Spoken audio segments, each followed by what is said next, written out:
I grew up on a beef farm in Missouri, and like everybody else that raises livestock, we had to raise a lot of our own feed to stay in business economically.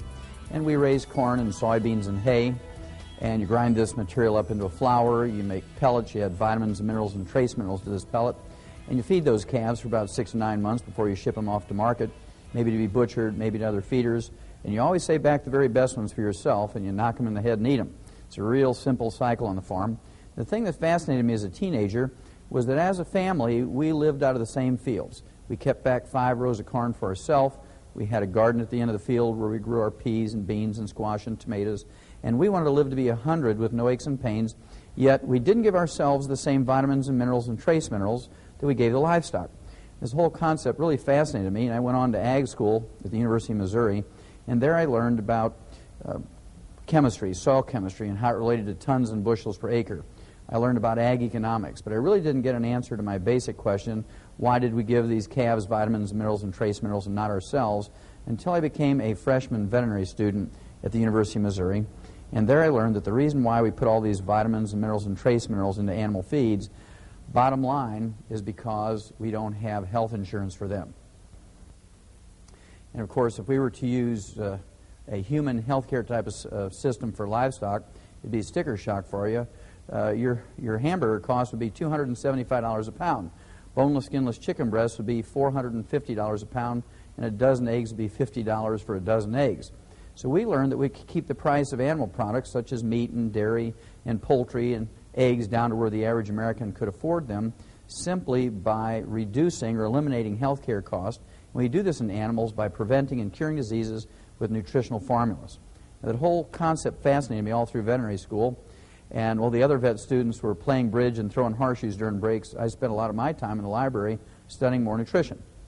After graduating vet school, I went to Africa for 2 years and got to work with Marlin Perkins from the old Mutual Omaha Wild Kingdom days. And that was kind of a kick. I got to play Frank Buck and trudge all over Central and South Africa using the tranquilizer gun and moving elephants and rhino all over the continent of Africa and Europe and the United States. And after 2 years, Marlin sent me a telegram and invited me back to the States to work on a big project.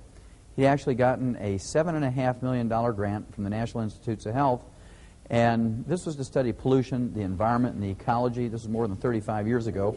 And my job as the wildlife veterinarian on the project was to do autopsies of animals that died of natural causes in the big zoos around the United States. And I was supposed to identify a species of animals that were ultra-sensitive to pollution. And we're going to use that animal much like the old coal miners used to use canaries. Remember how that story goes? They take the canaries down into the mine, and if methane gas or carbon monoxide were to leak into the mine, the canaries were more sensitive than men, and they would drop off the perch and die long before the men were in danger of suffocating or blowing up. Well, to make a long story short, after some 12-plus years working directly with Perkins at the St. Louis Zoo, the Brookfield Zoo in Chicago, the National Zoo in D.C., L.A. Zoo, and many other large zoos around the United States, I had done some 17,500 autopsies on over 454 species of animals, plus 3,000 human beings for a comparison. And what I learned was that every animal and every human being who dies of natural causes dies of a nutritional deficiency disease. And I got all excited about nutrition again, and I wrote 75 scientific papers that were in medical journals and veterinary journals, international pathology journals. I wrote some 15 chapters for 8 multi-authored textbooks. I wrote a textbook of my own that was 1,000 pages and 2,000 illustrations. And through the news releases of the large universities I worked with, I was on 20/20 with Hugh Downs and Geraldo before he got his nose broke for the first time. And through the news releases, again, through the universities, I was in some 1,700 newspapers around the world through the UPI and AP Newswire service. And with all this public exposure and with all the scientific exposure, I couldn't get people who are in a position of authority, either in medical research or in government, to get too excited about preventing and curing diseases in human beings with nutrition like we did in animals. So I got frustrated enough, I went back to school up in Portland, Oregon, became a physician, and I practiced there for 12 years as a general family practitioner, and I used everything that I had learned in veterinary nutrition in my human patients. And of course, this was no surprise to me that the concept works just as well in people as it does in animals.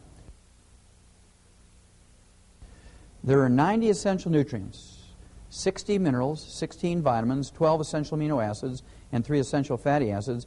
And they're called essential nutrients for 2 reasons. Number one, our bodies cannot manufacture them. We must consume these essential nutrients every day, either as food or as a supplement. Number two, if any one of these 90 essential nutrients is missing for a couple of weeks, couple of months, couple of years, you get on the average 10 deficiency diseases. 10 deficiency diseases times 90 essential nutrients, that's 900 diseases that are preventable with proper supplementation. And the nice thing about this concept is, if you have any of these 900 deficiency diseases and you supplement properly, you have every honest expectation of getting some significant benefit. Many people will get 100% better.